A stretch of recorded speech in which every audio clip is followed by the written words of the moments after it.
राष्ट्रपति द्रौपदी मुर्मू ने 28 दिसंबर 2025 को कर्नाटक के कारवार नेवल बेस इंस्कदम्बा से भारतीय नौसेना की स्वदेशी कलवरी क्लास पनडुब्बी इंस वागशीर में समुद्री सबमरीन सॉर्टी की, जिससे वह ऐसी यात्रा करने वाली भारत की दूसरी राष्ट्रपति बनी। इससे पहले ऐसा काम डॉक्टर एपीजे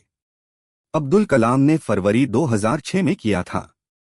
यह सॉर्टी समुद्र के पश्चिमी तट पर हुई, जिसमें उन्होंने 2 घंटे से अधिक समय तक पनडुब्बी की ऑपरेशनल क्षमता और नौसेना कर्मियों के कार्यों को नजदीक से देखा, अधिकारी नौसैनिकों से बातचीत की और भारतीय नौसेना की समुद्री सुरक्षा, समुद्री रणनीति और आत्मनिर्भर रक्षा उत्पादन को समझा।